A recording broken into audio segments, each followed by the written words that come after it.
안녕하세요, 김호준입니다. 세월호 선체에서 미수습 유해를 발견하고도 닷새나 이를 은폐한 사건은 현장 책임자들의 자의적 판단 때문인 것으로 1차 조사되었습니다. 세월호는 박근혜 정부의 반인륜, 비인간, 몰인정, 그런 잔인함을 상징하는 사건이죠. 박근혜 정부 시절 해수부 인사들이 초래한 사건이라고 변명해서는 안 되는 일입니다. 그런 일이 다시는 없도록 하겠다며 정권을 맡겨달라고 했던 거니까요. 이참에 해수부 내에 여전히 박근혜 정부 시절의 관성으로 세월호 문제를 상대하는 인사들이 있다면 행정적, 사법적 모든 책임을 물어 세월호 사건에 대한 의지를 확고하게 재천명해야 합니다. 그렇게 철저히 문책하고 사과할 일이죠.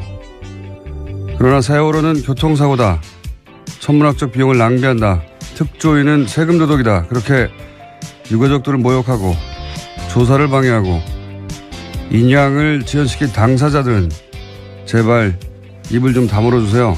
다른 건 몰라도 세월호에 관한 자유한국당이 뭐라고 하는 건 참고 들어주기가 매우 힘듭니다. 김어준 생각이었습니다.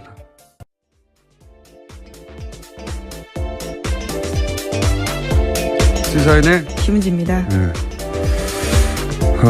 세월호 관해서 해수부 내에 그런 인사들이 그렇게 했다면 자유한국당은 좋아해야 되는 거 아닙니까? 과거에 그렇게 지연시키고 막고 했던 양반들이니까. 예. 네, 그런데 어제 총 공격을 했는데요. 베트남에 있는 홍준표 대표 같은 경우에도 관련해서 유골 은폐 5일이면 얼마나 중체대한 범죄냐라는 글까지 남겼습니다. 분위기 파악이 잘 안 되는 것 같아요. 본인도 했더니 일반 국민들에게 어떻게 받아들여지는지.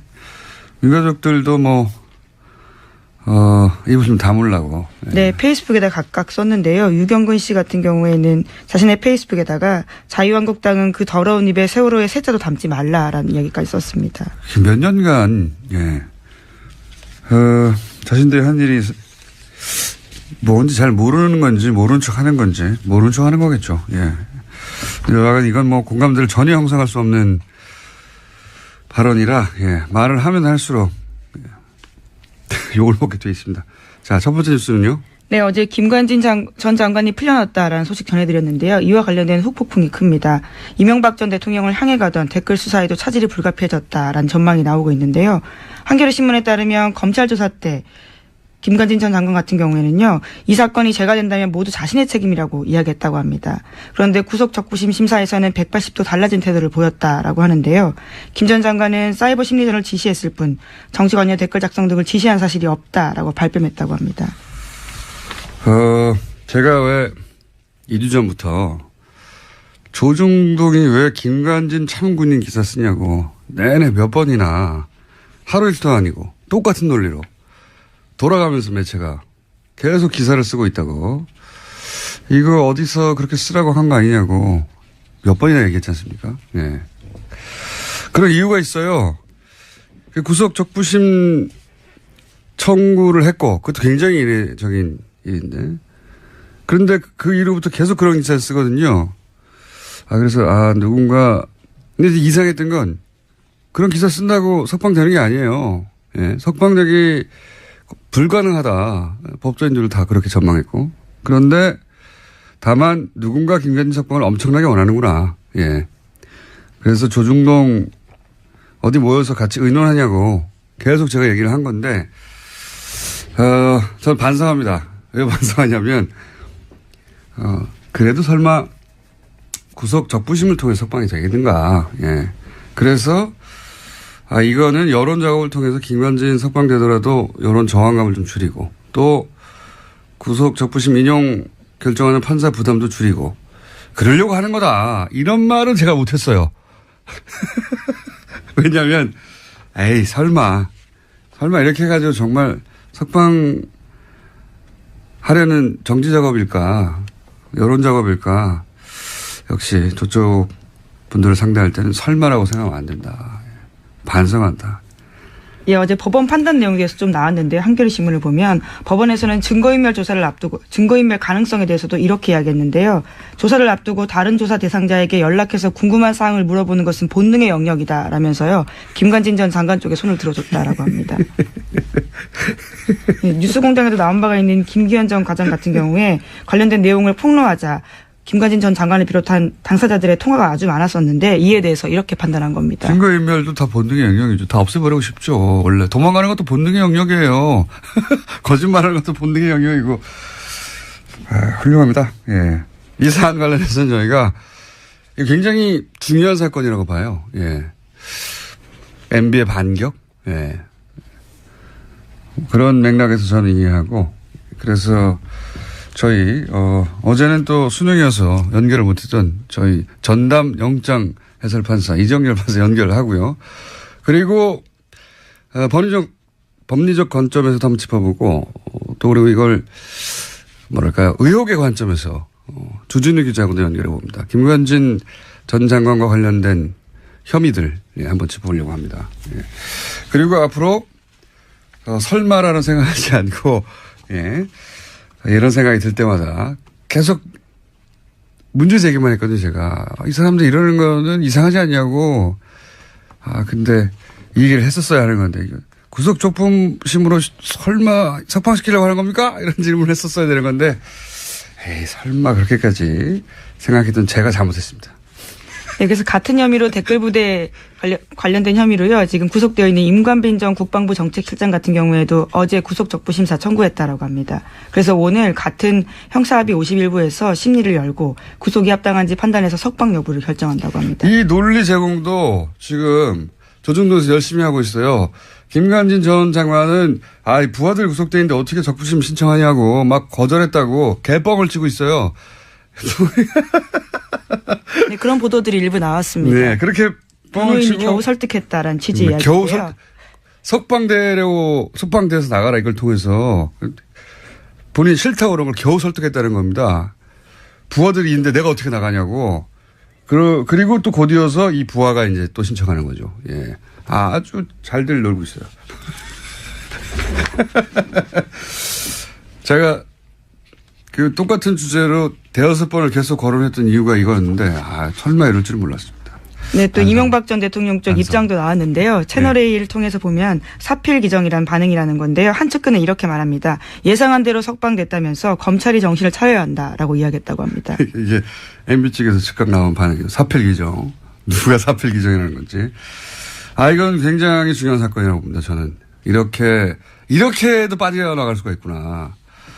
다시 구속영장 치기가 어렵거든요. 그 사안은 이정열 전 판사님이 얘기하겠지만. 그럼 왜 김관진을 이렇게까지 석방시키려고 노력하는가, 조중동은. 사실은 기사 쓴다고 석방 안 돼요. 생각해 보십시오. 구속되기 전에 그런 기사가 쏟아졌으면 모르겠는데, 구속된 후에 쏟아졌거든요. 기사 써가지고 석방 안 되는데 이 양반들 왜 찬군이 돌아가면서 기자들이 써고 있나 했더니, 석방시킬 수 있다고 생각했던 것 같아요. 자, 그 얘기 좀 더 하기로 하고요. 다음 뉴스는요? 네, 세월호에서 유해가 발견된 건 지난 17일 오전이었습니다. 세월호 미수습자 가족들이 18일 연결식을 시작해서요. 20일 날 오전 발인을 끝냈는데요. 하지만 김영춘 장관한테 유해 발견 사실은 20일에 보고됐다라고 합니다. 차관과 선체조사위 같은 경우에도 21일에 보고받았다라고 하는데요. 현장 수습본부 책임자가 왜 사흘 뒤에 장관에게 보고했고 지도감독기관인 선체조사위에 즉각 알리지 않았는지 의문이 남고 있습니다. 저 관한 사정들은, 그 내부적으로 해결할 일이고, 저는 한편으로 잘 됐다 싶은 게, 그동안 인양 지연 혹은 조사방해, 말들은 많았죠. 유가족들도 저 사람이 그런 책임이 있다라고 지목하고 말들이 많았는데. 네, 아예 방해 세력 명단을 발표한 바가 있습니다. 네. 이 기회에 사실은, 이 부처가 수사기관은 아니거든요. 누군가 그런 말을 한다고 해서 그 자리에 있는 사람들을 다 인사조치하거나 보직해임하거나 어려워요. 잘 됐어요. 한편으로는 제가 보기엔. 이것은 정부 입장에서 사과하기도 하고 조처하기도 해야 하지만 그동안 인양지원이나 조사방해에 직간접 관여했다고 생각되는 책임 있는 인사들은 전원 조치해서 철저하게 이 기회에 다 정리하고 가야 한다. 그럴 기회를 삼으면 된다. 한편으로 잘됐다 싶은. 네, 실제로 이번에 유급 은폐를 협의 지시한 김현태 현장수습본부 부본부장과 이철조 현장수습본부장 같은 경우에는 세월호 가족들이 발표한 방해 세력 명단에 들어가 있습니다. 그러니까 이제 유가족들의 주장을 그대로 100% 수용하기 부처에서는 어렵죠, 당연히. 어려운데 잘 됐다는 거죠. 그래서 한번 따져보고 철저하게 조사하고 행정적으로 사법적으로 다 처리해야 한다. 잘 됐다고 봅니다, 저는. 자, 벌써 시간이 곧이어 이정열, 주진우 두 양반이 지금 눈을 시퍼렇게 뜨고 지금. 네, 이제 두 가지 이슈를 했는데요. 네, 빨리 제목만 빨리 해보겠습니다. 정리해볼까요? 예. 예, 어제 SBS가 관련해서 세월호 또 보도를 했는데요. 특검이 박근혜 전 대통령의 리프팅 같은 성형 시술을 최소 5차례 받았다라고 특정했고 청와대 안에 별도 시술 공간이 있었다는 점도 확인했다고 합니다. 뭐 많이 했더라고요. SBS가 이거 제대로 잡아서 계속 하고 들어가고 있는데 성형시 수술도 5번, 리프팅도 5번, 주사 네, 필러 시술도, 리프팅 시술 다양한 5번. 시술이 나오고 있습니다. 이게 다 대부분 세월호 직후부터 일어난 일들입니다. 엄청 수술도 많이 했네요. 정말. 하여튼 그렇게 검찰은 파악을 했다. 예, 한두 번 했다는 게 아닙니다. 많이 하셨다. 네, 그런 뉴스가 구체적으로 나오고 네, 있고요. 아예 전속 공간도 따로 청와대 관전에 있다라는 거고요. 네. 그 정도로 많이 했다라고 볼 수 있는 정황이 생긴 거죠. 그리고 김관진 전 장관 얘기하니까 또 나온 이야기가 이거 굉장히 주목할 뉴스입니다. 국군 장교 정신교육을 하는데 그 돈을 정경련에서 줬다는 거죠. 예. 네, 그렇습니다. 2012년에는 1억 2천 정도, 2013년에는 1억 6천만 원 정도 들었고 비용의 80% 정도를 정경련이 부담했다고. 이거 굉장히 중요한 뉴스입니다. 생각해 보시면 군 교육을 하는데 왜 재벌들이 돈을 냅니까? 상상할 수 없는 일이에요. 액수의 문제가 아니라 합쳐서 한 3억 가까이 군이 교육을 하는데 재벌이 돈을 냈다는 겁니다. 이게 말이 됩니까? 심지어 이 교육에서는 굉장히 야당 이꼴 종북이라는 정신교육을 했다라고 하는 건데요. 그 참여했던 예비역 정훈장교 말에 따르면 당시에 왔던 국정원에서 온 외부 강사들이 문재인 후보 당선되면 종북 세력이 국가를 전복할 거다라는 내용도 있고요. 거기에 재벌들이 돈을 대요. 예, 여기서 낙곰수는 나쁜 놈들이라고 교육도 했습니다. 예, 기존 가치의 질서를 붕괴시키고 있다라고 쓰여 있다고 합니다. 한겨레 신문이 보도했습니다. 네. 전 붕괴 세력이었고요. 여하간 내용을 떠나서 장교들을 교육하는데 그럴 필요성이 있다. 거기서 종북 교육을 했다 어쩌고 다 떠나서 필요성이 있다. 그럼 군에서 비용을 대야죠. 이거 왜 재벌이 되냐고요. 상상하기 힘든 사건인데 저는 이거 파봐야 된다고 봅니다. 예, 이거 큰 덩어리가 나올 수 있다. 자, 이제 시간이 다 됐고요. 정말 자막만 읊어주시면. 예, 오늘 아침 경향신문이 보도한 내용인데 한상률 전 국제총장이 김대중 전 대통령의 비자금도 캐려고 했다라고 합니다. 왜 안 그랬겠어요? 왜? 예. 그리고요. 네, 그리고 검찰이 경찰의 국정원 대선 댓글 은폐를 재수사하기 시작했습니다. 어제 관련해서 압수수색이 있었습니다. 이게 이제 김관진, 김용판 쌍둥이 사건이라고. 네, 원세훈 전 원장까지 해서요. 예. 예. 아니 이 김용판 전 청장과 지금 김관진 전 장관은 검찰 수사의 관점에서 쌍둥이 사건이에요. 왜 쌍둥이 사건인지는 주진우 기자하고 잠시 후에. 그게 왜 쌍둥이냐? 굉장히 재밌습니다. 쌍둥이 사건이고. 자, 또 있습니까? 네. 어제 국민의당 안철수 대표와 바른정당 유승민 대표가 한자리에 모여서 통합 논의에 시동을 걸었는데요. 국민의당이 자체 조사에서 두 정당이 통합하면 19%로 더불어민주당에 이어서 지지율 2위에 오른다 여론조사 결과 발표했습니다. 실제로 그럴 수도 있고 자체 조사는 원하는 결과를 만들어서 발표할 때도 있긴 하죠. 근데 진짜 재밌는 건 이 조사에서 그렇다면 야권을 대표하는 인물은 누굽니까 하고 물었더니 유승민 대표가 1위가 나왔고 그다음에 홍준표 대표고 이 조사를 한 안철수 대표는 3위를 해야 되는 거. 재밌는 결과였습니다. 자, 오늘 여기까지 하고요. 뒤가 길어지기 때문에 인사 여기서 해야 되겠습니다. 예, 감사합니다. 시사인의 예, 시사 김은지였습니다. 감사합니다. 네. 바로 이어가겠습니다. 김관진 전 장관 측의 청구로 이루어진 구속 적부심 심사 인용됐죠. 예, 그래서 석방이 됐습니다. 어제 아침 연결을 못해서 저희 메인 영장실질심사 전문 해설 이정재 절판사 연결해 보겠습니다. 안녕하십니까? 아니, 공장장님 그러지 마세요. 부담스러워요. 네. 어차피 뭐 한 번밖에 없기 때문에 메인이라고 해봐야. 예.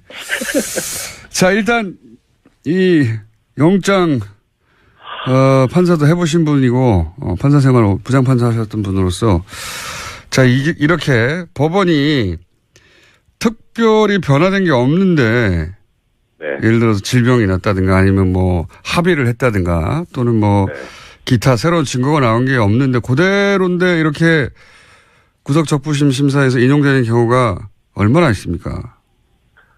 거의 없죠. 거의 없다고 봐도 무방할 정도로. 그러니까 예전에는 좀 있긴 했어요. 이게 이제 그 사례가 법원 구조 문제인데 예전에는 그러니까 제가 영장 전담 판사를 할 때만 해도 이제 평판사들, 단독 판사들 그런 급에서 했었거든요. 예. 영장 전담을요. 그런데 이제 적부심은 합의부에서 해요. 그러니까 부장판사가 있는 거죠, 거기에. 네네.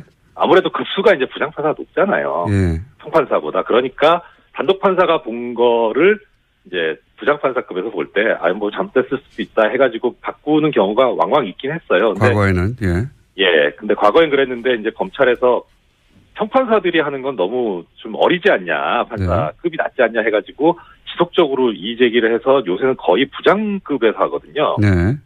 그러니까 영장을 발부하는 사람하고 그다음에 그거를 나중에 이게 맞냐 틀리냐를 담당하는 적부심 담당 재판부도 다 지방법원 부장급인 거예요. 그렇군요. 그러니까 비슷비슷한 사람들끼리 하는데 뭐 아까 이제 공장장님 말씀하신 사정 변경도 없는데 이게 틀렸다라고 하기는 상당히 부담스럽잖아요. 그렇죠. 그러니까 이제 그런 이후에 그렇게 구조가 바뀐 이후에는 대체로 영장 발부 당시까지의 사정은 보지 말고 이후 거만 보자라는 쪽으로 공감대가 형성이 됐었어요. 그렇군요. 그러니까 이제 뭐 아까 공장장님 말씀하신 대로 합의가 되거나 뭐 새로운 증거가 나오거나 하는 그런 정도 아니면은 적부심에서 이게 석방 명령이 나오는 게 거의 드물었죠. 그래서 변호사님들도 그걸 아니까 어차피 해도 안 되는 거 뭐하러 신청하냐 이런 형태였었고 그래서 신청하는 건수도 많지 않았고 받아들여지는 건수도 그렇게 많지가 않아요 요새는. 그렇다고 하더라고요. 예. 근데 이런 상황에서 결국은 이제 인용이 됐어요. 예. 그래서 모두들 안 될 거라고. 예. 모두들 될 리가 없다고 하는 상황이 돼버렸습니다. 네.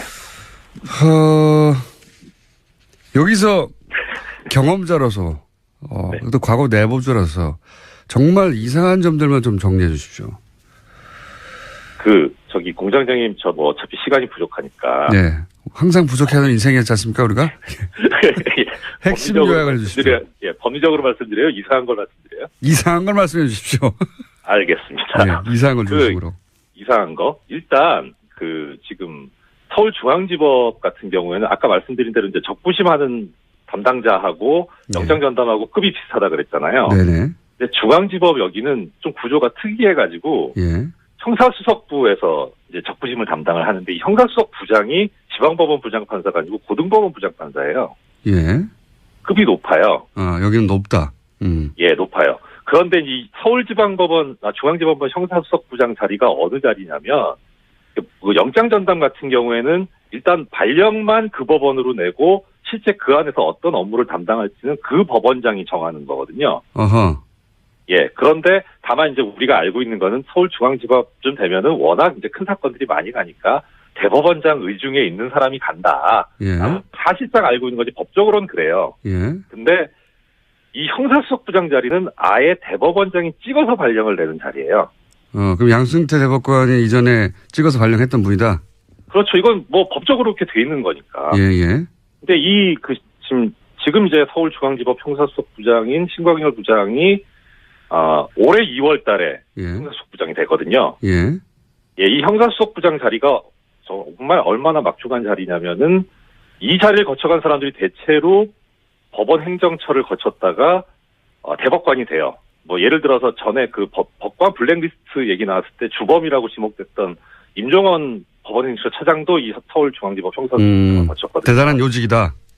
예, 그렇죠. 그러니까 사실 초반에 공장장님께서 반성한다고 하셨는데 저도 진짜 반성하고 드릴 말씀이 없는 게 이분을 너무 신경을 안 썼던 것 같아요. 예, 그러니까 영장 전담이 지금 처음에는 좀 약간 이상한데 하다가 정말 이상하다까지 온 이런 지금 상황까지 됐는데 예.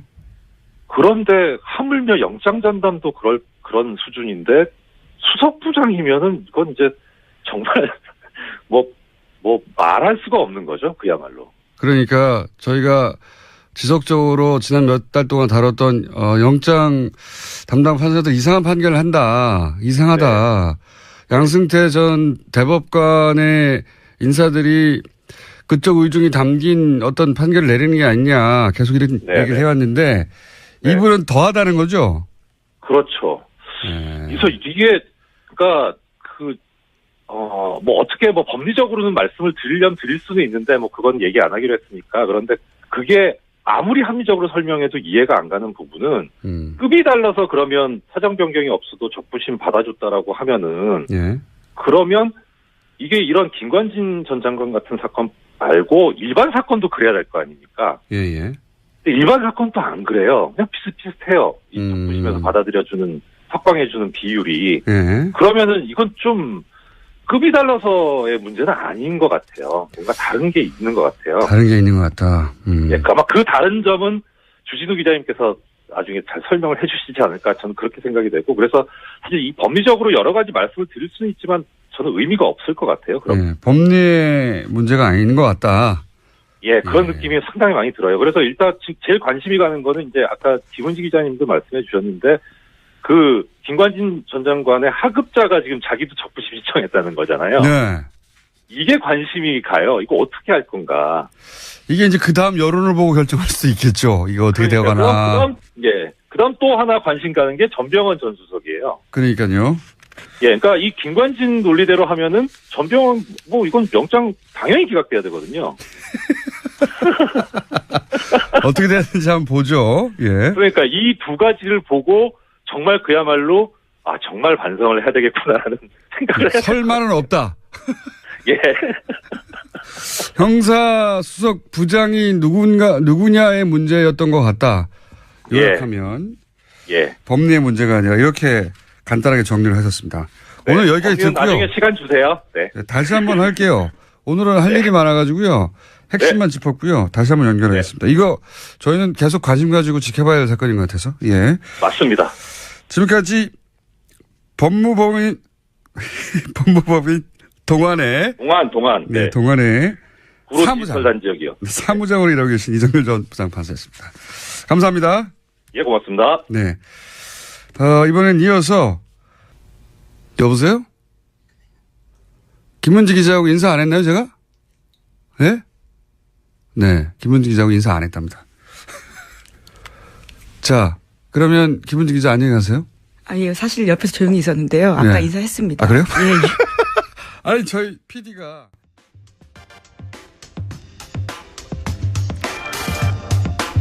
김관진 전 국방장관 구속 후 보수 매체들이 참군인 김정은이 가장 무서워하는 김관진 같은 구명 기사를 하루 이틀도 아니고 연일 번갈아가며 썼었죠. 왜 그랬을까?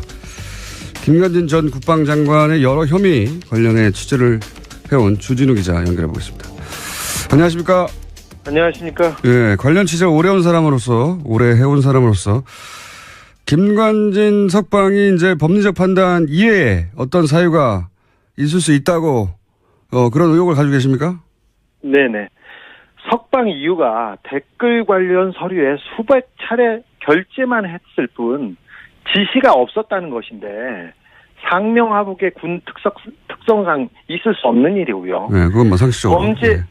범죄 행위에 대한 결제는 확실한 이행 지시, 곧 명령을 의미합니다. 군에서는 특별히. 양승태 대법원장의 오른팔, 그러니까 신광열 형사수석부장판사가 직접, 이분 정말 막후 실력자입니다. 이분이 직접 커밍아웃을 해야 할 만큼 법원은 안팎에서 다급하고 긴박하게 움직였습니다. 안팎에서 다급하고 긴박했다는 건 어떤 사정입니까? 구체적으로? 김관진이 구속되자 보수 세력의 코어가 직접 움직였습니다. 특별히 이명박 전 대통령 진영에서 분주하게 움직였습니다. 저는 그 이유가 김관진이 8년 넘게 국방부 청와대에서 무기 거래를 진두지휘한 사실상의 정점이라는 데서 찾고 싶습니다. 로키드 마틴 그리고 사드의 국내 반입 그리고 무기 거래의 그 숨은 계좌 이 부분에 가장 중요한 사람이 김관진이었습니다. 그런 의혹을 가지고 계시다. 네. 그럼 주진우 기자가 그런 의혹을 가지고 오랫동안 취재해 온 것은 제가 알고 있는데 검찰도 혹시 김관진 전 국방장관에게 그런 무기 사업과 연루된 혐의를 두고 있었나요? 예. 이번 구속영장은 이번에 구속된 이유는 사이버 사령부에서 댓글 공장의 주범이라는 판단 때문이었습니다. 네, 그렇죠. 근데 그 이외에도 청와대에서 세월호 일지를 조작한 혐의가 드러났었고요. 그리고 결국 검찰이 승부를 보려고 했던 것은 이명박 박근혜 정부의 무기 관련 거래 내용이었습니다. 이 부분에 대해서도 상당한 혐의를 두고 있었습니다. 김관진 장관이 무기 사업과 관련해서 입을 열 경우 보수, 그러니까 대한민국 보수의 뿌리가 통째로 뽑힐 거라는 위기감이 있었던 것으로 저는 파악하고 있습니다. 그게 여기서 핵심은 구속영장은 사이버 사령부 댓글 공작으로 청구된 것이긴 하나 검찰에서는 무기 사업과 관련해서 또 혐의를 두고 있었다. 그렇습니다. 이게 이제 검찰 쪽에 그런 판단이 있었다고 하는데 미국 쪽에도 이런 취재를 주진우 기자 오랫동안 해왔지 않습니까? 미국 쪽에서도 혹시 들은 이야기는 없습니까? 그렇습니다. 제가 이 혐의 때문에 지난달 미국 워싱턴에 방문했었는데요.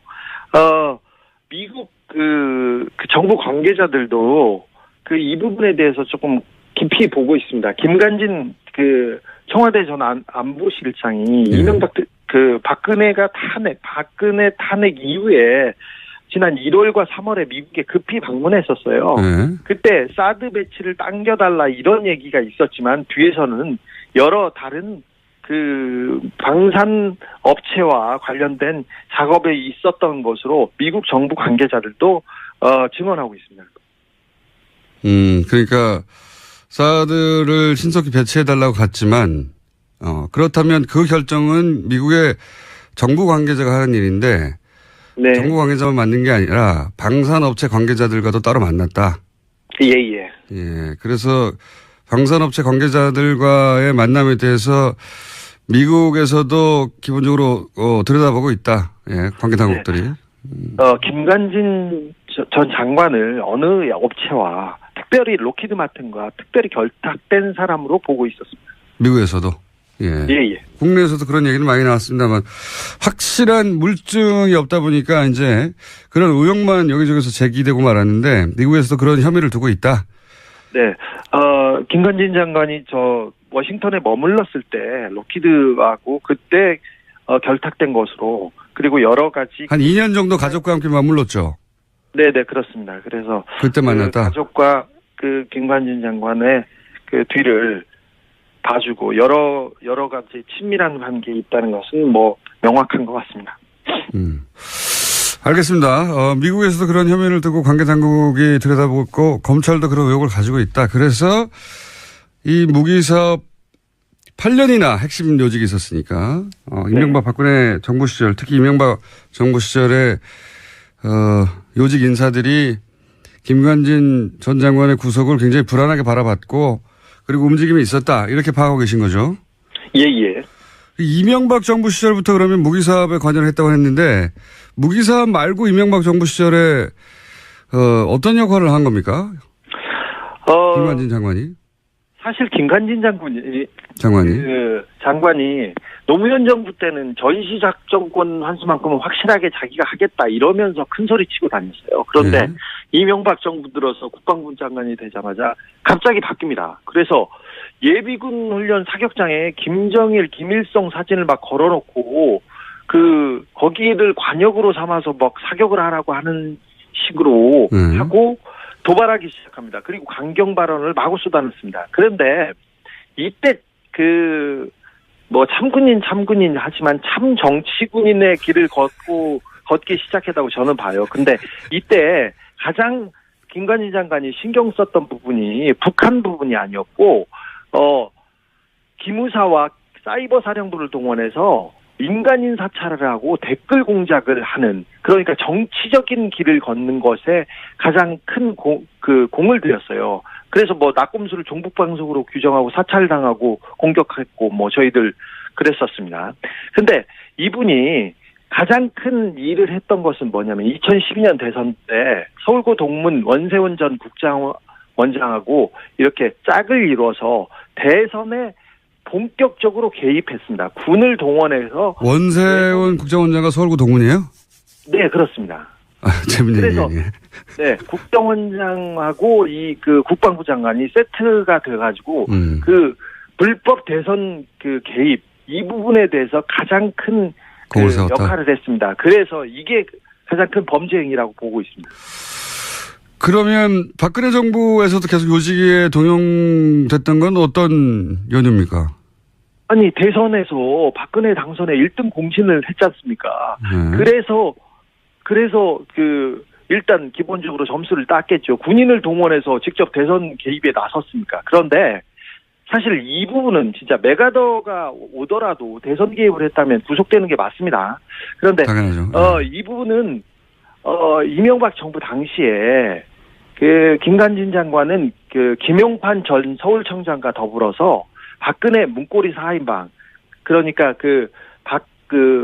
지금 그 문제가 구속된 전원과 그리고 이춘상 씨하고 직접 소통한 거의 몇 안 되는 인물이었어요.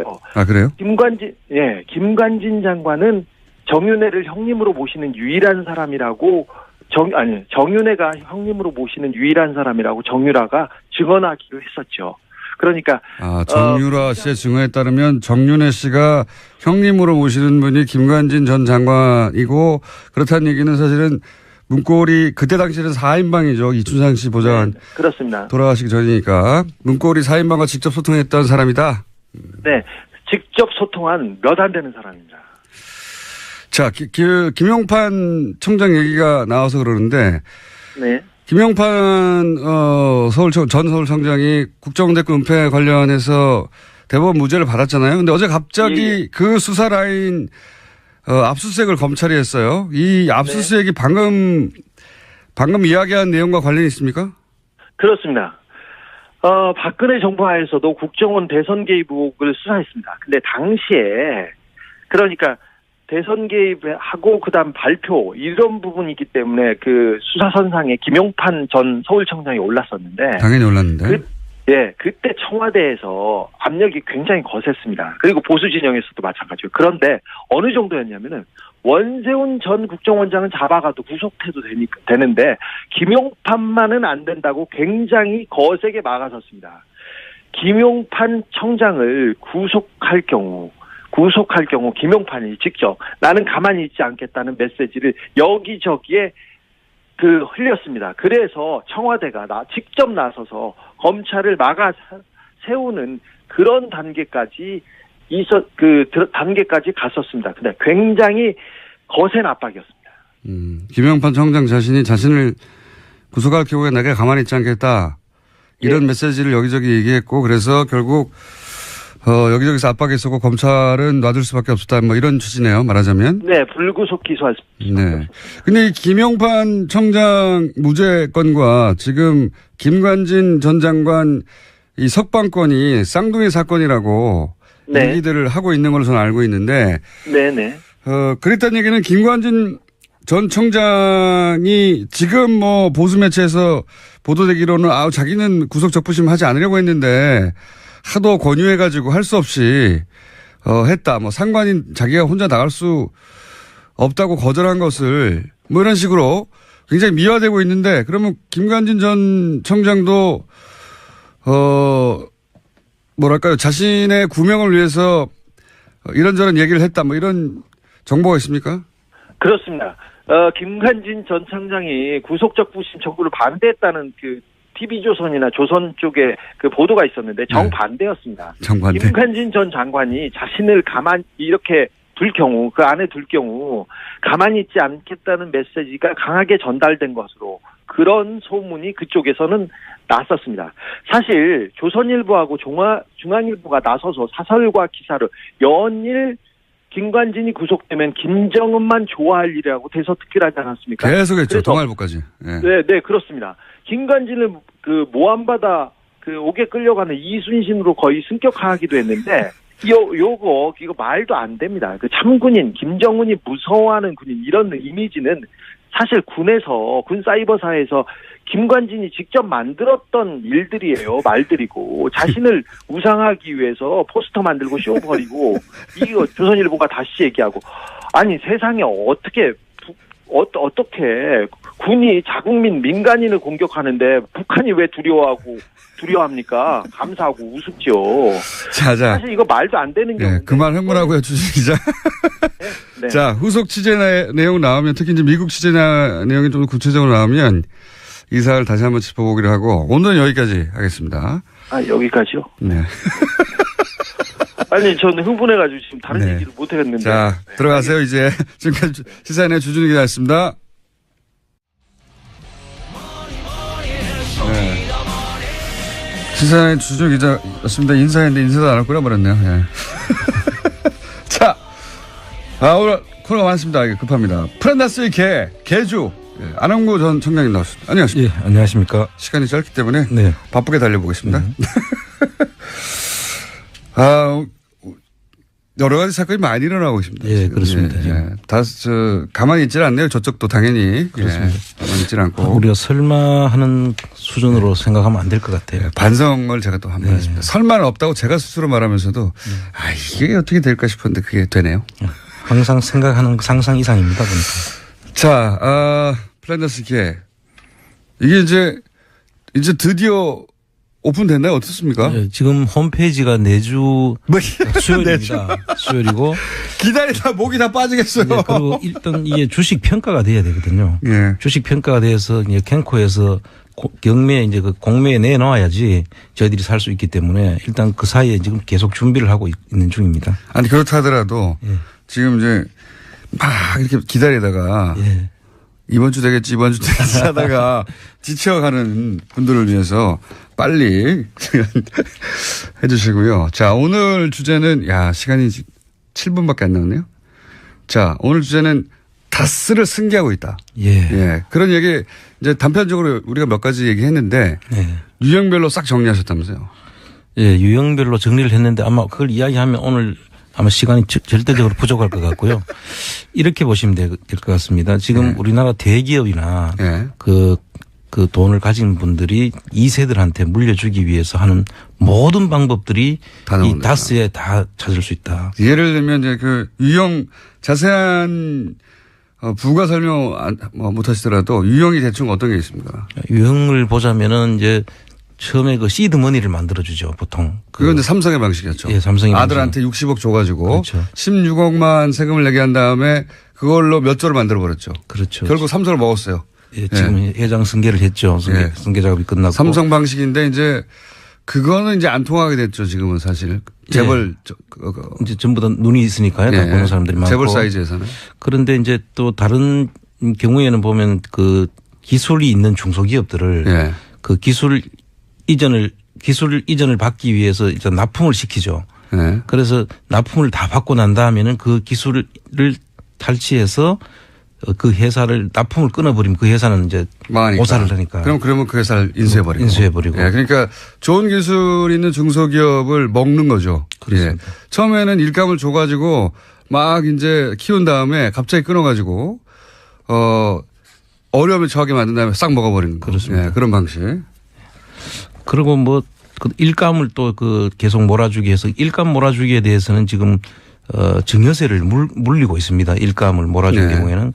그래서 그 일감을 몰아주는데 이 회사의 경우에는 좀 다스 경우에는 비상장 회사다 보니까 감시가 안 되고 있지 않습니까? 재벌은 뭐 20%인가 30% 이상 물가를 몰아주면 세금을 매기잖아요. 그렇습니다. 예. 근데 이건 눈에 안 보이는 곳이었기 때문에 열심히 몰아주고 있었다 이거죠. 몰아주고 있고. 그러니까 앞에 유형 그러니까 뺏는 것도 하고 있었죠. 그렇습니다. 몇 번 저희가 알려드렸었는데.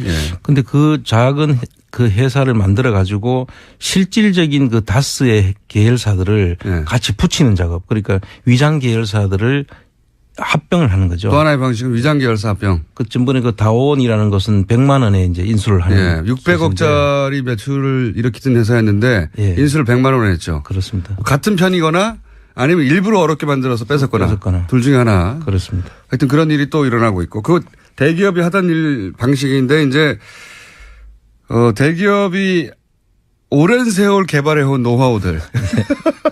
법을 피하기 위해서 완전히 한목에 습득을 해가지고 그거를 적용하고 있습니다.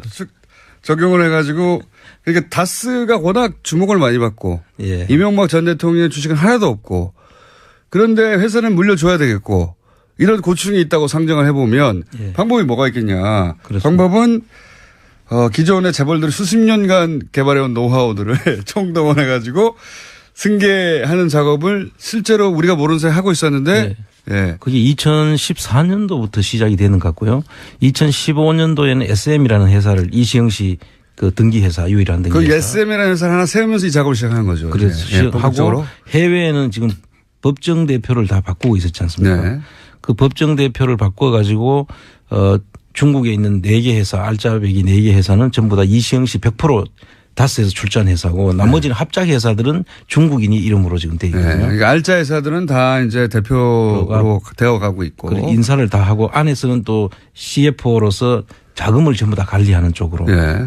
실질적인 장악을 다 이미 하고 있는 중입니다. 그러니까 이제 그림은 아마 그랬던 것 같아요. 이제 근데 저희가 이제 석 달 전부터 140억 떠들기 시작하면서 이것들이 밝혀지고 있는 건데요. 승계도 하고 있었구나 이렇게 밝혀지고 있는 건데 140을 포기했으면 된다니까요. 계속 그렇죠. 얘기했지만. 그랬으면 저희들의 주목을 안 받게 된 거죠. 140억 받았다고 할 때부터 이 140억이 결국 발목을 잡을 것이라. 그렇습니다. 예언을 여러 차례 한 바 있습니다. 발목을 잡기 시작했는데 요는 이겁니다. 이세영 씨한테 회사를 하나 만들어주고. 예. 그 회사에다가 일감도 몰아주고 시드마니도 애초에 줬겠죠. 예. 시드마니도 들어가고 그다음에 이거 탈취한 거 아닌가 싶은 형태의 그런 회사 인수도 있고 그리고 이거 위장 계열사였나 싶은 회사도 있고 그리고 또 그렇게 일감을 몰아주기도 계속하고 있었고 예. 그렇게 막 등치를 키우는 거죠. 예, 등치를 그렇습니다. 키운 다음에 이게 이 회사가 결국 모 회사를 먹어버리거나 그죠? 예, 그렇죠. 그 SM이라는 회사를 키워서 결과적으로는 모 회사를 집어먹는 그러면서 그 모 회사를 집어먹기 쉽게 하기 위해서는 해외로 또 자금이 나가야 되거든요. 네. 해외 투자를 하는데 해외 투자했는 데를 보니까 대부분 다 결손이에요. 그러니까 그건 또 이제 대기업이 잘 쓰는 방법 중 하나가 해외 투자하는 척 했다가 일부러 망하게 한 다음에 예. 일부러 망하게 했으니 그다음 들여다볼 필요가 없지 않습니까? 그렇죠. 그 돈이 돌아서 돌아오는 경우. 예, 검은 머리 외국인으로 해서 돌아오거나 아니면 그 관리가 그쪽에서 되고 있으니까 예. 국내에서는 알 길이 없죠. 그러니까요. 그러니까 해외 알짜들은 이미 대표이사가 돼버린 상태고 그렇습니다. 눈 밖에 나야 있어서 모를 거라고 생각한 거죠. 그렇습니다. JTBC의 특종이었고 그리고 국내에서는 이렇게 몸집을 계속 키워가고 예. 해외에서 실패한 듯 처리된 회사들을 통해서 이렇게 돈이 돌아서 돌아온 정황 뭐 그런 의혹들 중에 하나 밝혀진 게 이제 1,800억대였나요? 1,485억. 네. 조그만 회사. 예. SB 글로벌 로지스라는 예. 그 포장지 회사죠. 포장지 회사여서 이 회사는 포장지를 납품하고 다스로부터 돈을 받아야 되는데 예. 거꾸로. 뜬금없이 1,400억, 1,500억대를 다스에 입금합니다. 그렇습니다. 그런데 이 돈은 미국 엘리바마에서 뭐 생긴 클레임 때문에 들어온 돈이다. 그렇게 뭐 해명을 하죠. 그렇게 거기서부터 돈이 흘러서 다시 돌아와 다 써들어간 거 아닌가. 말이 안 되는 해명이죠. 네, 뭐 이런 식으로 보통 요 건건이 다 하나하나가 다 사건입니다. 그렇습니다. 하나하나 사건인데 이게 종합적으로 풀 패키지로 이루어지고 있었다. 자, 이게 다겠냐? 그렇습니다. 앞으로도 계속 나올 것 같은데요. 예. 지금 나오는 대로 저희들이 다 소개를 해드리고 왜 이렇게 했느냐 그러면 그 박근혜 정부에서 이루어지는 사건들이거든요. 이게 그 박근혜 정부를 너무 지나면은 좀 문제가 생길 수 있다고 생각해서 그렇죠. 보수 정권 하에서까지는 보호가 되는데 네. 혹여라도 정권이 바뀌면 이거 안 되겠다 싶어서 작업을 2년 전부터 한 것 같아요. 네. 이명박근혜라는 그 표현이 딱 맞는 것 같아요. 지금 네. 보면. 자, 그렇게 승계가 마구 되고 있는 와중에 떡 걸린 거죠. 예. 딱 걸려서 저희가 계속 들여다볼 예정이고 플란다스에게는 그럼 다음 주에 드디어 나옵니까? 예, 플랜다스계를 통해서 완전히 이제 저희들이 그렇게 못하도록. 알겠습니다. 안항구 청장님이었습니다. 감사합니다. 예, 감사합니다. 3부에서 뵙겠습니다.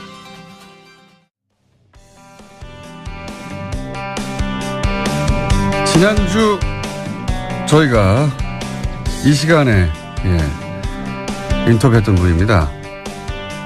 박재홍 마사회 전 감독, 더불어민주당 김영건 의원 기억나시죠? 예. 두 분이 안 나오실 것 같더니 또 나오셨습니다. 김영건 의원 나오셨습니다. 안녕하십니까? 예, 반갑습니다. 네. 그리고 지난주 출연료도 얼마 안 된다고 더 이상 안 나오겠다고 하셨던 박재홍 정 마사회 감독님 오늘 또 한 번 나오셨습니다. 감사합니다. 안녕하세요. 예. 마이크를 정확하게 대주시고, 예. 아니, 왜 지난주에 더 이상 안 나오신다고 그렇게 들어가시더니 또 나오셨어요? 김영건, 존경하는 우리 김영건 의원님의 끊임없는 설득으로. 네. 그거 전부입니까? 또 친구들, 또 오래된 친구들한테 전화도 많이 오고 그러더라고요. 많이 듣나 봐요. 제가 봤을 때 별로 인기 없을 것 같은데. 예. 방송 끝나고 났더니 전화도 막 오고 그래가지고 많이 듣나 싶어가지고 다시 한번 자리에 오신. 지난주 못 들으신 분들 위해서 간단 요약을 할게요. 지난주 박재홍 전 마사회 감독님은 사실은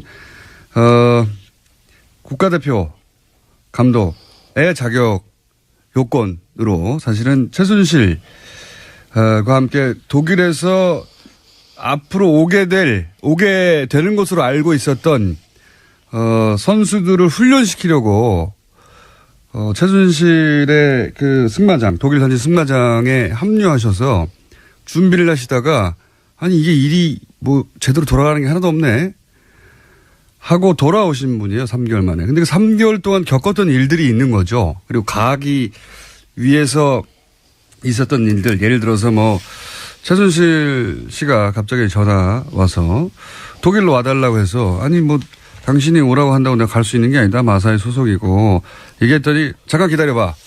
5분 있다가 전화 와가지고 마사회하고 다 얘기됐어. 했더니 진짜 5분 후에 다 해결이 됐더라. 그런 이야기. 그리고 처음에는 그냥 승마하는 학생의 학부모 그중에서 좀 이렇게 그래도 실력이 좀 있나 보다. 아는 사람 좀 많나 보다. 이런 학부형 정도로 생각했는데 독일에 가서 일이 뜻대로 안 되자 삼성전자 사장 당장 오라고 해. 그랬더니 진짜 와. 그랬더니 처음에는 안 올 것 같아 하다가 실제로 왔더라. 아니 삼성전자 사장은 이제 승마협회 회장이기도 한데 삼성전자 사장한테 전화해서 오라고 할 수 있는 사람이 누가 있느냐. 그래서 단순히 학부형이 아니다. 뭔가 있다. 이렇게 생각하기 시작하신 거고. 지난주에 했던 얘기입니다. 그리고 이제 선수를 뽑아야 되는데 이 선수 뽑아달라. 저 선수 뽑아달라 해도 다 안 된다고 하더라. 근데 나중에 알고 봤더니 정유라 선수 씨가 싫어한다고 해서. 그러니까 선수 선발 자체를 사실은 일개 선수가 좌지우지하고 있더라. 이것도 알게 되었고. 그리고 분명히 삼성이 이제 최순실의 회사 코어스포츠와 계약하여 이 승마 지원비를 줬는데 그 돈이 집행이 안 되더라. 알고 봤더니 최순실 씨가 혼자 그걸 쥐고서 그 요약하면 사실은 선수단이 독일에 가서 훈련을 해가지고 2020년 도쿄올림픽. 실제적인 임무는 지원팀장이었는데 팀장으로서 역할을 전혀 할 수 없었던 거죠. 2020년 승마팀을 위해서 갔는데 알고 봤더니 돈도 최순실이 그냥 쥐고 쓰고 선수는 정유라 혼자였다. 그냥 그들을 위한 지원이었다. 그걸 깨닫고 이제 돌아오신 겁니다. 여기까지가 지난주에 요약이 있고 지난주 이야기를 굉장히 시큰둥하게 이 방송 누가 듣는다고 하면서 자꾸 부르지 말라고 나 이제 바쁘다고 하다가 일주일 만에 다시 많이 듣네요 하고 돌아오신 박재홍 감독님과 뒷이야기를 이어서 가보도록 하겠습니다. 뒷이야기 첫 번째가 당시에 이제 독일 현지 승마장이 있었어요. 그죠? 그런데 이 승마장을 삼성이 지원해 준 것이다, 사실상. 삼성이 모나미를 통해서 우회 지원한 정황이 있죠. 요 이야기가 왜 중요한지는 좀 이따 설명을 드리겠는데 요 얘기가 굉장히 중요합니다. 요 이야기는 이제 의원님이 좀 정리를 해 주시죠. 예. 왜 삼성의 현지 승마장 지원이 중요하냐? 이게 이제 우리가 궁금했던 게 삼성이 권력의 피해자였느냐. 그렇죠. 예. 박근혜 대통령이 지원하라고 해서 했느냐. 해서 어쩔 수 없이 지원을 하게 된 거냐. 예. 아니면 삼성이 최순실과 박근혜의 비정상적인 관계를 이미 알고. 예, 정보력을 통해서 파악을 하고 예. 적극적으로 개입한 사실이냐. 완전히 다른 예, 얘기죠. 이게 완전히 다른 얘기죠. 예. 이게 매우 중요한데 이 독일에서 지원하는 과정을 보면은 오히려 후자가 아니냐라는 판단을 하게 되는 거죠. 자, 예. 그 삼성은 법정에서도 그렇고 2015년 7월 25일에 처음으로 최순실의 존재를 알게 되었다 예. 얘기합니다. 요 날이 특정된 이유는 뭐냐면 이때 이제 박근혜 전 대통령을 면담했거든요. 그렇죠. 예. 그러니까 박근혜 전 대통령이 이재용 부회장을 면담해서 예. 지원해 줘라 최순실. 예, 지원해 줄 것을 요구하고 임원 교체를 요구를 하는데 다음 날 바로 임원 교체가 됩니다. 네. 예. 실제 그 요청이 이루어졌는데 예. 그래서 이제 논리는 대통령이 해달라고 했는데 그렇죠. 어떻게 예. 안 해줘? 근데 알고 봤더니 최순실이었다. 예. 이런 거고. 공식적으로 삼성의 이재용을 통해서 나온 얘기는 그러니까 정유라의 존재를 알게 된 것은 2015년 7월 25일이 기점이다. 이게 삼성의 그렇죠. 입장인 거예요. 대통령이 말해서 알게 됐다는 예. 겁니다. 근데 의혹은 뭐였냐면 그게 아니라 삼성이 사실은 최순실의 존재를 이미 알고 있었고 최순실의 존재를 독점해서 그렇죠. 이득을 얻기 위해서 독점했고 그렇죠. 그게 중요한 거죠. 그 대가로 말 등등등을 지원하는 거 예. 아니겠는가. 이러면 완전히 다른 얘기니까. 근데 이제 그것과 이 승마장 지원이 연결되어 예. 그 전에 알고 있었던 정황으로 승마장 구입이 등장하게 되는 겁니다. 그죠? 그렇죠. 네. 자, 이제 요 이야기는 어떻게 시작되냐면 그리고 그것 말고 예. 오늘 이제 박지원 감독께서 그보다 더 이전에 예. 최순실은 삼성이 상장사를 맡아서 직접 얘기해 보시죠. 예. 예. 자, 그러니까 최순실 씨가 삼성이 지원해 줄 거야 라는 얘기를 2015년 7월 25일 이전에 했다는 거 아닙니까? 그죠? 예, 그렇습니다. 2014년 예. 그 아시안 게임 끝나고 예. 그 마사의 그 유도, 탁구, 승마 선수단이 격려 차원에서 현명관 회장하고 미팅을 한번 했었는데요. 현명관 마사 회장, 예, 전 예. 회장. 예, 그 자리에서 현 회장이 저보고 그 올림픽 나갈 수 있는 어떤 방안, 레포트를 좀 하나 제출해 달라고 하더라고요. 예. 그때가 이제 아시안 게임 끝나고 난 다음이니까 9월 달 정도 됐을 2014년 겁니다. 9월 달. 예. 그리고 그 이후에 2014년 11월 그 승마 마지막 시합이었던 선수권대회에서 최순실 씨가 대전 시합장으로 내려왔어요. 예. 가지고 시합장에서 이제 1년 선배인 서정균 그 마장마술 감독하고 저하고 같이 3명이서 같이 이렇게 그날도 눈이 온 것 같은데 예.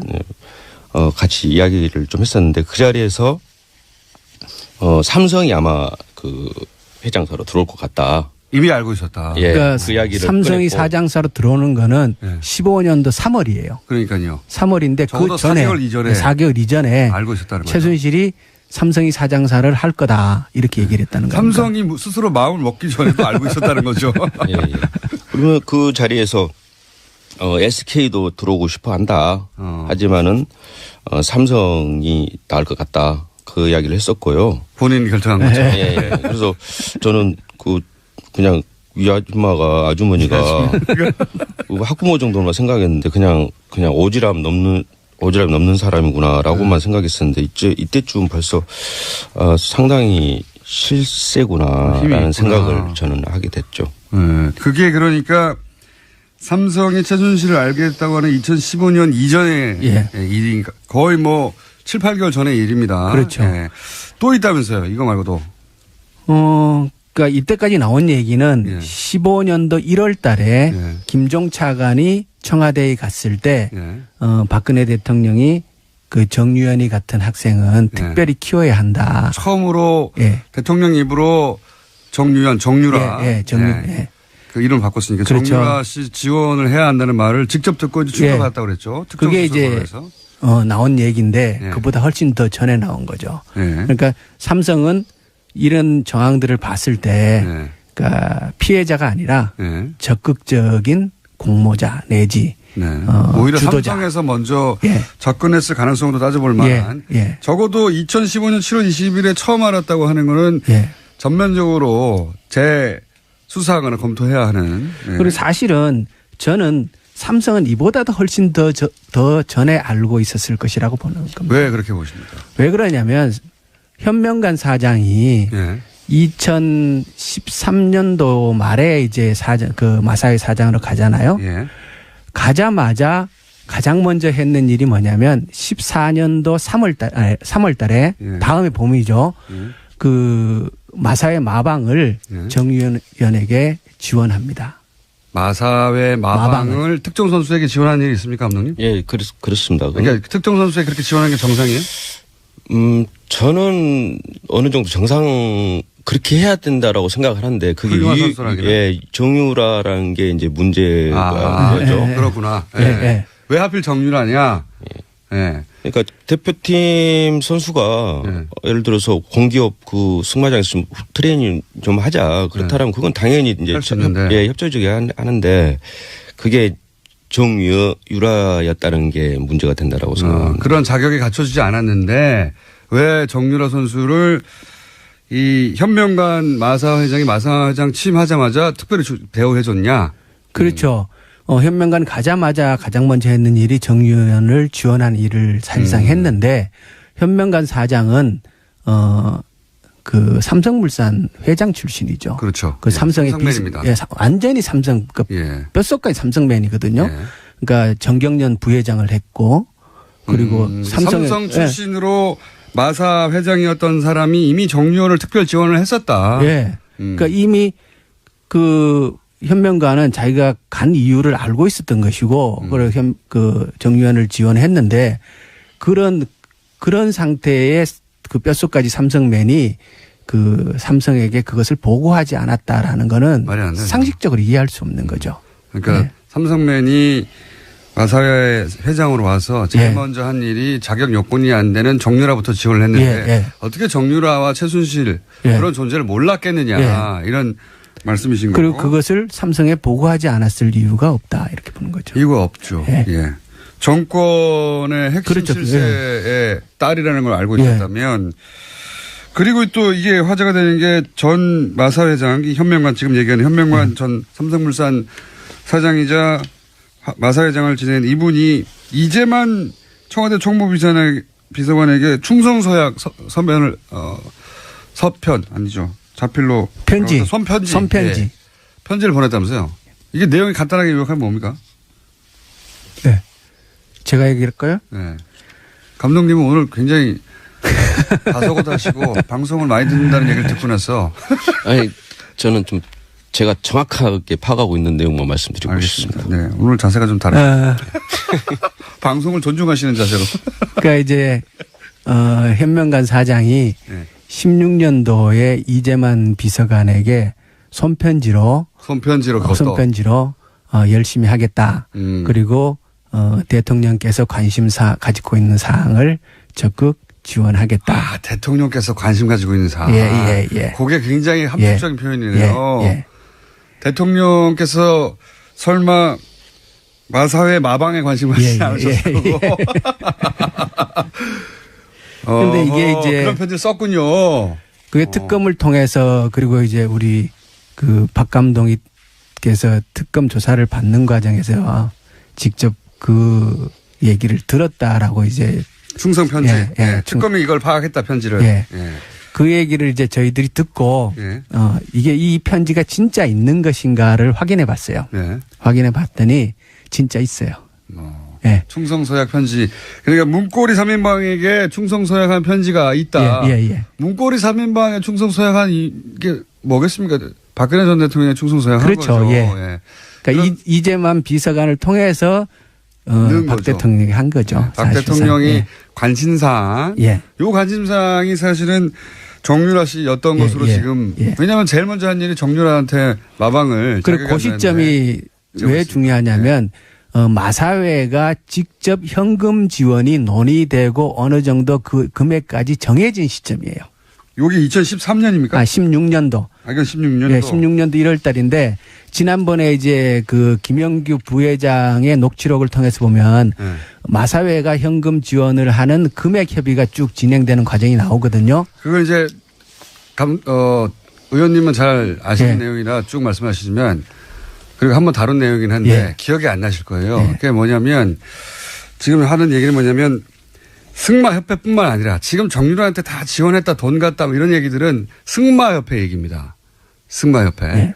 그거 말고 마사회. 그렇죠. 지금은 마사회도 지원을 하려고 했다. 결과적으로는 안 했어요. 근데 그래서 마사회는 그 현명한 회장은 나는 최순실 모른다고 막 발뺌하고 있거든요. 그런데 사실은 모를 수가 없는 게 마사회가 정유라를 훨씬 더 큰 금액으로 지원할 계획을 갖고 있었다. 그렇죠. 그 얘기를 지난번에 했습니다. 최순실 측에서 요구를 크게 했고, 마사회에는 그 협의를 들어간 거고, 나중에 금액이 어느 정도 결정되고 나서 그것이 회장에게 직접 다 보고된 기록이 있어요. 근데 요 내용은 여기 계신 또 감독님 덕분에 터져 나오게 됩니다. 왜냐하면 지금 쭉 이해하고 계신지 모르겠는데, 그러니까 마사회도 최순실을 모른다고 하든 마사회도 사실은 정유라 최순실을 지원하려고 했는데 그 사실이 어떻게 터져 나오느냐.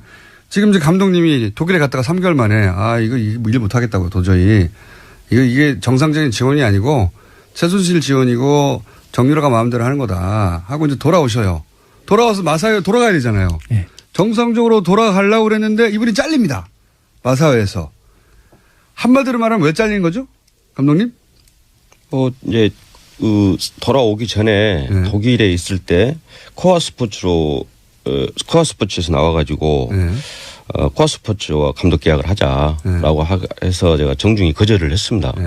그리고 1월 8일 날 제가 파견 나가 있으나 철수를 제 임의대로 했죠. 그리고 마사에서 복귀했는데 그 문제가 좀 있는 것 같아서는 철수했습니다. 라고 이제 보고를 하고 하고 2월 초쯤에 제가 재계약을 했습니다. 원래 오토매틱으로 그냥 계약이 연장이 되는데 감독으로 그 재계약을 했고요. 그런 상황에서 2월 중순경 해가지고 갑자기 이제 그 마사의 부회장하고 안계명하고 그다음에 최진영 승마 담당 가지고 있는 자리에서 사표를 좀 내달라. 갑자기 사표를 내라? 느닷없이 그러더라고요. 당연히 복귀하는 수순이고 다들 그렇게 알고 있었는데 어느 날 갑자기 사표를 내라? 저도 황당했고 거기에서 이제 직원들도 황당했죠. 그런 상황에서는 이제 뭐 애들 장난도 아니고 그냥 잘라라. 너를 잘라라? 잘라라. 그렇게 하고 나와가지고 바로 제가 휴가를 내버렸습니다. 그거는 믿음이 갑니다. 잘라라고 하실 성격이세요? 그 정도는 합니다. 원래 좀 하는데 상당히 저 입장에서 상당히 당황했죠. 한 15년, 16년 가까이 다녔던 회사에서 갑자기 뭐 사표 내라 마라 하니까. 내가 잘못한 게 뭐 있다고 갑자기 왜 이러나. 초딩도 아니고 무슨 사람을 다뤄버리려고 하는 그런 상황이었죠. 그래서 다뤄버리려고 하면 담근다는 표현입니까? 조금 틀릴 것 같은데요. 다룬다는 게 뭐죠? 사람을 보냈다가 뭐 파견도 자기들이 시켰고 현 회장이 나가라고 했으니까 나갔고 제가 임의대로 들어오니까 말 안 들으니까 자른 거 아닙니까? 다뤄버린 거죠 완전히. 승마업계 전문 용어입니까? 말을 다룬다 할 때 다룬다 이런 건가요? 마음대로 한다 이런 거죠? 제가 알기로는 김어준 진행자께서 자주 쓰는 말로 제가 알고 있는데. 저는 다룬다는 표현을 쓰지 않고 보낸다거나. 그래요? 더 훨씬 세게 말씀하시네요. 어쨌든 막 다룬다 이거죠? 사람을. 이게 뭐냐 이게 갑자기. 근데 알고 봤더니 그게 사실은 최순실한테 밉보여서 그렇다. 요약하자면 그런 거 아닙니까? 그렇죠. 그렇게밖에 생각이 안 들죠? 그렇게밖에 생각이 들 수밖에 없는 거죠. 뭐 전혀 잘못한 거라는 거는 최순실의 말을 안 들었다는 거잖아요. 그 시기가 나중에 알고 보니까 지금 뭐 이재만이 편지 현명관 회장이 이재만이한테 보낸 그 편지라든가 그 시기하고 맞물려요 또. 그래가지고 이제 뭐 사표를 못 내겠다. 그냥 잘라라. 그런 상황에서 제가 그 휴가를 내고 그냥 잠적했습니다. 근데 계속 이제 문자 그것도 믿음이 갑니다. 잠적했다는 것도. 예. 그래서 계속 아는 친한 직원들한테도 연락이 오고. 내가 스스로 관두지 못하겠고 당신들 그럼 나를 잘라 이거 아니에요. 예, 그렇습니다. 그리고 난 간다 그러고 가버린 거 아니에요. 그때 마사회가 자르긴 하는데 그 김영규 부회장의 녹취록에 보면은 우리도 어쩔 수 없지 않느냐. 우리 그렇죠. 입장을 이해해 달라. 그러면서 이제 주고받았던 대화 속에 뭐가 나오냐면 아니 원래 이 마사회에서 돈을 몇백억 지원하려고 그러지 않냐. 알고 계셨던 거죠. 그랬더니 부인하지 않죠. 통화 녹취에 따르면 부인하지 않고 이제 달래기 위해서 얘기를 하는데 그 와중에 드러난 겁니다. 아, 마사회도 최순실을 전혀 모른다고 했는데 정유라 마방을 내주고 시작하자마자 회장으로.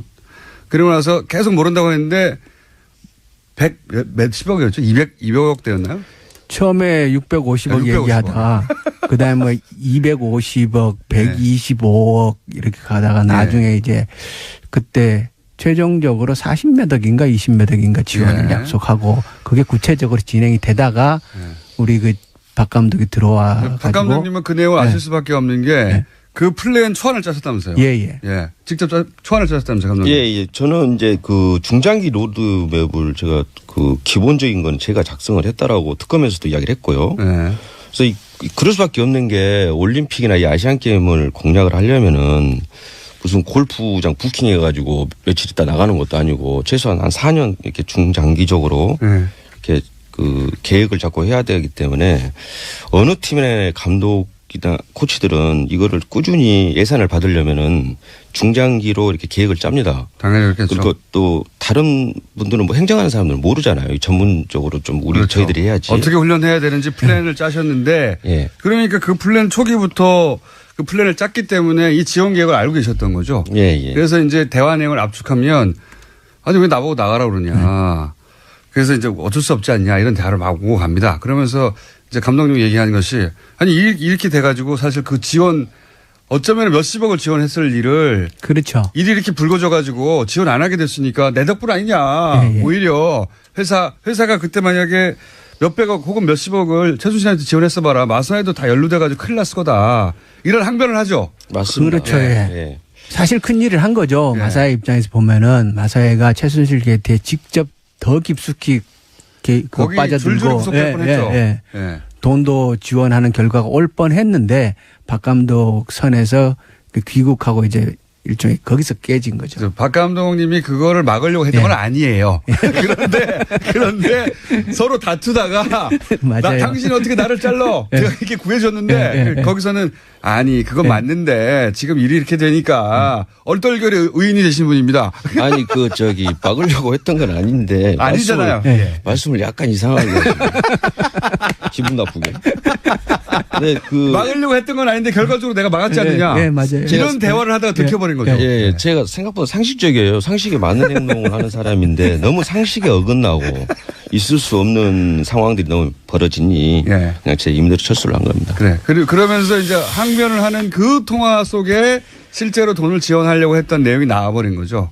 그래서 사실 상식에 맞는 분이 그 국가대표 감독이었잖아요. 굉장히 이렇게 명예도 있고 소중한 자리였는데 이 과정을 통해서 결국 해직되고 그다음에 나중에 소송당해 특검에 불려다니고 조사받고. 현명만 전 회장이 그 허위사실 유포로 그거 사실 아니다가 막 고소고발하셨죠. 그래서 지금 당하고 계십니다. 그리고 지금 뭐 레슨 때문에 바쁘다고 하지만 해직당한 분이 뭐가 바쁘겠어요. 이렇게 말씀하시면 어떡합니까? 아니 아르바이트도 하시고 뭐 살짝 바쁘단 이야기죠. 살짝 아니 그때는 이거 누가 듣는다고 그래 이런 심정이셨고 빨리 가야지 대충 하고 근데 방송을 하더니 여기저기서 30년 된 친구도 막 전화하고 그래서 다시 나가야 되겠구나. 저희가 부른 거 아니에요. 다시 나가야 되겠구나. 아니에요. 왜 그랬습니까? 근데 이제 우리 세상이 빨리 정상화돼 가지고 저는 원래 위치로 가야 한다고 생각을 합니다. 마사회 감독에서 잘리신 건 그냥 순전히 최순실에게 밉보여서 그런 거거든요. 실력의 문제가 아니라 돌아가셔야 될 분인데 그리고 이제 본의 아니게 마사회를 구하신 거 아닙니까? 본의 아니게.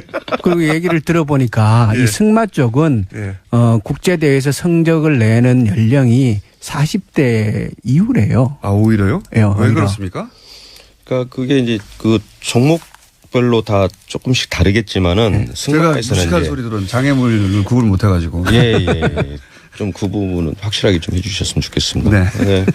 그 말을 최소한 다룰 정도 실력이라면은 한 20-30년은 이게 선수 생활을 해야만이 아, 예, 말과 실력이 일치가 되는 나옵니다. 거군요, 그렇습니다. 결국은. 그래서 전번 올림픽에서 금메달 땄던 그 닉 스켈톤이라고 영국 선수도 64살이었습니다. 아, 그리고 그 종목에 아주 특이한 종목이죠. 그렇군요. 네. 오래 말을 다루고 말을 이해해서 일체감을 느끼고 이제 말과 한동안 해야 되는 나이. 이게 어린 때는 안 되는 거군요. 네, 그렇습니다. 그래서 선수로 출전하실 수도 있겠네요, 여전히. 네, 여전히 가능성이 높은 선수라고 실제 올림픽 봐야죠. 자격 요건을 네. 따는 성적을 낸 그 최근에 거의 유일한 분 아닙니까? 그럼 감독님뿐만 자랑 좀 아니라 선수로서도 다시 한번 올림픽에서 뵙는 것으로 올림픽에서 그리고 만약에 메달을 따가지고 올라가시면 뉴스공장 얘기 좀 해주세요. 지금 뭐 사실 도쿄 올림픽은 사실 희망적인 부분이 하나도 없습니다. 지금 없고 최순실 게이트랜에서 뭐 지금 스폰서 이런 부분도 이제 다 끊겼고 또 좀 중장기적으로 움직여야 되는데 지금 시간이 너무 촉박한 부분도 있고 당장 지금 아시안 게임이 내년인데도 이마저도 지금 상당히 어려운 부분이 많습니다. 알겠습니다. 자, 이게 승마하시는 분들 일반을 미워하시는 일은 절대 아니고 오히려 굉장히 큰 어려움을 처했고 감독이었던 분도 지금 일자리도 못 구하고 있다. 이런 상황입니다. 이제 제자리로 다시 다 돌아갔으면 좋겠고요. 그러기 위해서 또 나와주시고 그렇게 일이 있으면 해주세요. 저희 방송 무시하지 마시고 이제는. 연구해 보겠습니다. 자, 오늘은 여기까지 해야 되겠습니다. 지금까지 아르바이트를 하고 계신 박정 전 마사의 감독님이셨고요. 감사합니다. 예, 감사합니다. 더불어민주당의 김영건 의원이었습니다. 감사합니다. 예, 고맙습니다.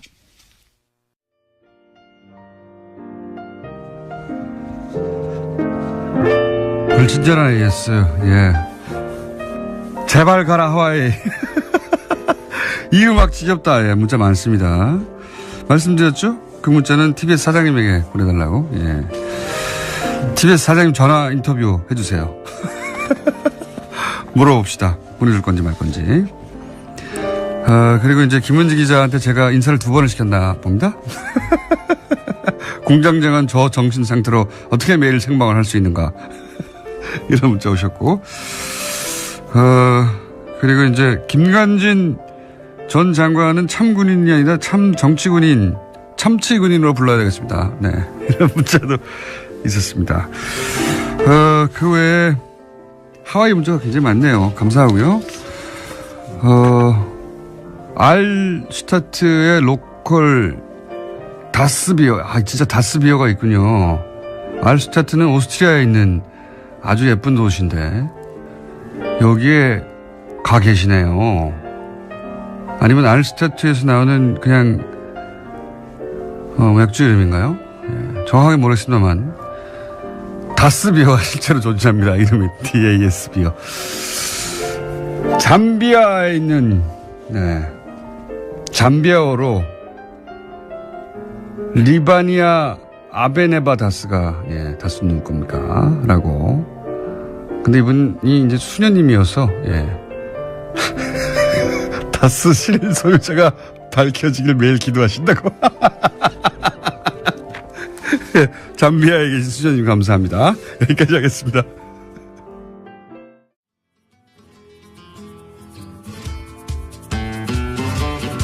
자, 오늘은 이 코너의 제목을 새로 정해야 할 것 같습니다.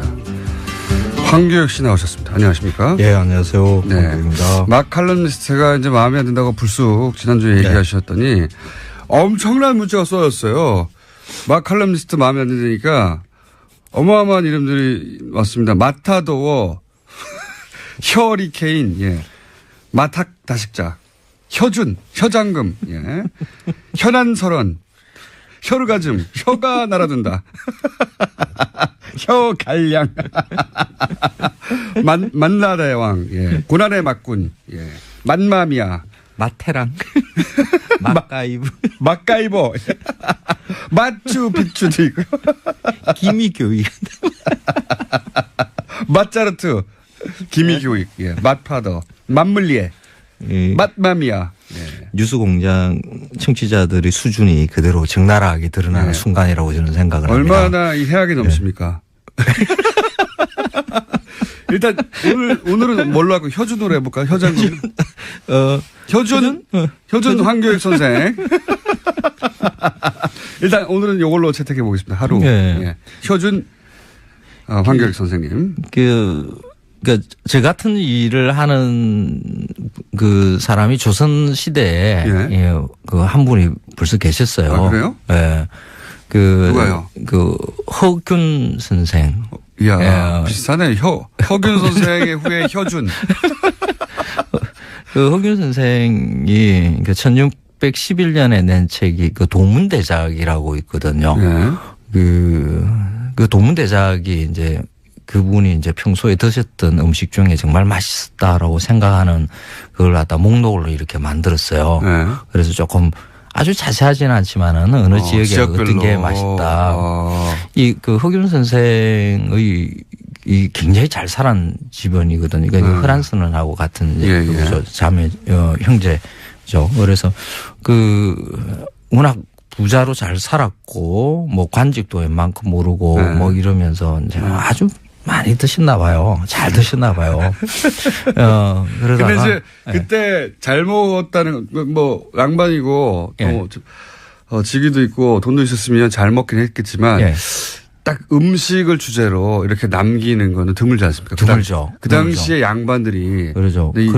그러다가 이 그 허균 선생이 조금 그 조선 시대에 좀 빼딱했어요. 네. 그러니까 그 홍길동전을 머릿속에 떠올려 보면 돼요. 네. 홍길동전의 저자거든요. 한글로 소설을 썼고 사대부가 그다음에 그 내용도 보면 그 일반 대중이 읽으라고 한 건데 그렇죠. 그 신분 제도에 대한 그 불만 아버지를 아버지라 부르지 못하는 그렇죠. 그리고 실제로 그 허균 선생이 그 친구들 중에 이게 서자가 많았대요. 그러니까 똑똑한 서자들이 많은데 뭐 관직이 나가지 못하는 뭐 그런 걸 갖다 많이 봤겠죠. 그리고 따로 이렇게 그 국가를 건설하려고 하는 이런 게 마지막에 이렇게 슬쩍 그렇죠. 보이죠. 이 시스템이 가지고 있는 불합리함에 대해서 그렇죠. 그러니까 소설로 풍자한 거죠. 그렇죠. 그래서 빼딱한 그 흑윤 선생이 그 귀향을 가게 돼요. 저 먼 바닷가로 이렇게 귀향 가가지고 뭐 쓸 거 없는가 이러다가 이제 많은 사람들이 이제 그때 그때 귀향 가서 쓴 도문대작이 귀향살이 하면서 너무 예전에 먹었던 게 너무 그리워가지고 이렇게 썼을 것이다 라고 쓰는데 저는 그렇게 생각하지 않아요. 조선의 그 금욕주의, 그 유교 자체가 그 금욕을 굉장히 강조하거든요. 탐욕을 부리지 말라는 건데 이제 식탐도 마찬가지로 이제 취급했는데 이제 거기에 대해서 한 방 먹이는 거죠. 그게 아니다. 인간의 본능이고 음식이 그렇죠. 이게 맛있다, 저게 맛있다, 막 온갖 이야기를 맛있다라는 걸 하다가 쭉 써놓고 그 시절에 자유주의자였네요. 말하자면. 책 제목도 도문대작 이렇게 지어놓은 게 이 도문대작의 뜻이 푸죽한 앞에서 입맛을 쩝쩝 다신다 이 뜻이거든요. 전데요.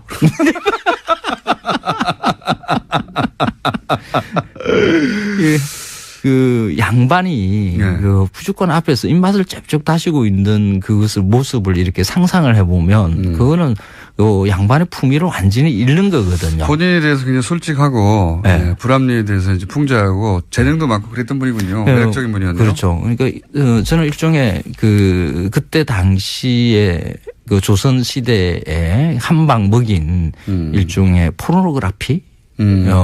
그 시절의 분위기를 보자면 그렇죠. 양반 사회. 양반들 너네들 뭔 그 양반 노릇 하느라고 음식 맛있는 거 이런 거 있어 이거랑 먹어. 그렇죠. 뭐 금욕들 뭐 이런 걸 자꾸 감정이입을 하시는군요. 예, 허균 선생에게 내가 이 시대에 허균이다. 그러니까 아니 그렇지는 않아요. 뭐 허균 선생하고 비할 바는 못 되죠. 혀준 하십시오. 혀준. 허균 선생은 아주 그 시대에 그러니까 그 혁명가적 생각을 가지고 있었던 분이라고 저는 생각을 해요. 재밌는 거 하나 왔습니다. 맛 나면 좋은 친구. 맛 안 나면 나쁜 친구. 맛 나면 좋은 친구. 자, 오늘은 시간이 벌써 다 됐어요. 허균 얘기하다가. 자, 그래요? 효준 선생님. 오늘 주제 뭡니까? 이런 맛지도를 만드는 일들이 많아요. 그러니까 허균 선생의 그 후예들이 사실 요즘 뭐 인터넷 이런 데 보면 맞지. 어디에 뭐가 맛있다, 어디에 엄청나게 맛있다. 많죠. 그러죠. 뭐 블로그들이 사실 뭐 허균 선생 후예들이라고 볼 수도 있고요.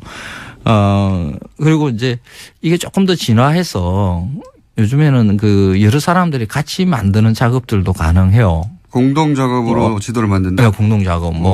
뭐 타코야키 맛있는 집 이걸 갖다가 혼자서 작업을 하는 게 아니라 너희들이 먹어봤을 때 맛있는 게 뭐 어디 있더냐 하고 있잖아요. 서로 이제 그 지도 만들기를 공유하는 거죠. 뭐 이런 것들도 가능해요. 그런 것도 있어요? 그래서 이런 맛지도 만드는 것에 최근에 좀 논란이 됐던 미슐랭 가이드라는 게 있었죠. 전 세계적으로 유명하죠. 그런데 그걸 이제 서울판을 만들면서 우리가 돈을 20억을 그쪽에다가 줬죠. 관광공사와 비판하셨죠. 재단, 한식재단에 돈 10억씩 태워가지고 20억 5년 동안 그걸 갖다가 내고 관리하는데 드는 비용으로 이렇게 줬어요. 외국 사람들이 미슐랭 가이드에 대해서 어떻게 생각하는지는 모르겠지만 사실 우리는 사실 거리가 멀거든요. 미슐랭 가이드 책 보면 우리가 일상에서 먹는 음식들이 아니라 굉장히 비싼 음식들이 이렇게 쭉 먹는 그것도 그렇고 이제 서양 물론 뭐 사람의 입맛이라는 게 맛있으면 다 맛있다고 하더라도 서양인의 입맛과 미적 감각에 맞춰진 기준이거든요. 그렇죠.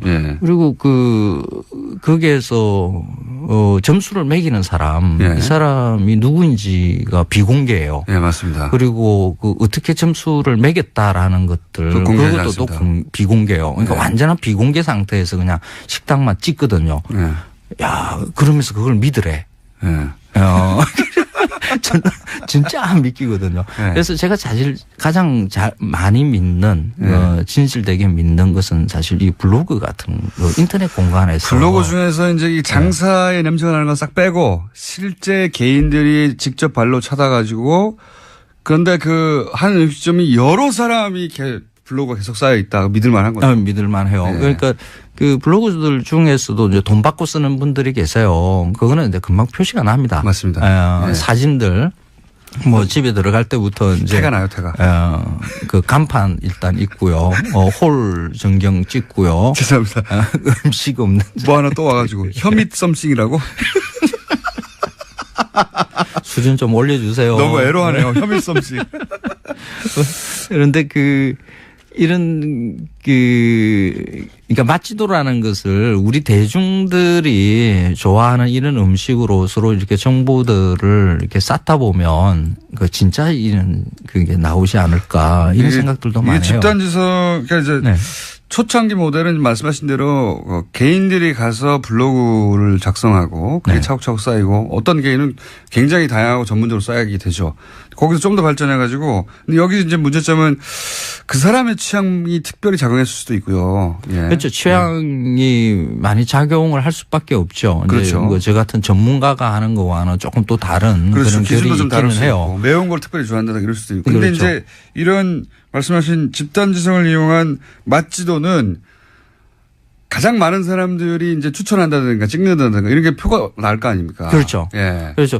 그래서 이런 일을 할 때 외식업체에 계시는 분들은 조금 작업을 좀 중단해 줬으면 좋겠어요. 그 욕구를 참기 힘들어요. 식당 주인이 거기다 막 댓글 달고 이런 거 다 표시 나거든요. 그리고 점수 주고 하는 거 이런 일들 사실 마케팅 하는 것으로는 참지 못할 수도 있겠죠. 그런데 이런 네티즌들이 이런 작업을 해 놓으면 뒤에 신뢰받을 수 있는 이런 그 정보 하나가 만들어지고 그런 길게 봐서는 네. 식당들 그게 하나 오르고 하는 게 이런 게 더 훨씬 더 권위 있게 느껴지고 하거든요. 그래서 이런 일이 그냥 마케팅 차원으로 일어나는 게 아니라 순수하게 대중들이 가지고 있는 기호 그 입맛이 다 달라도 괜찮아요. 이게 지금 당장에 대한민국 사람들이 어떤 음식을 좋아하는가 하는 것에 대한 기호를 알 수 있는 그 통로이기도 하거든요. 알겠습니다. 오늘 여기까지 해야 될 것 같고요. 예, 오늘은 효준이었고요. 그 이름 끝납니다 이제. 이름 잘 좀 지어주세요. 효준 선생이었습니다.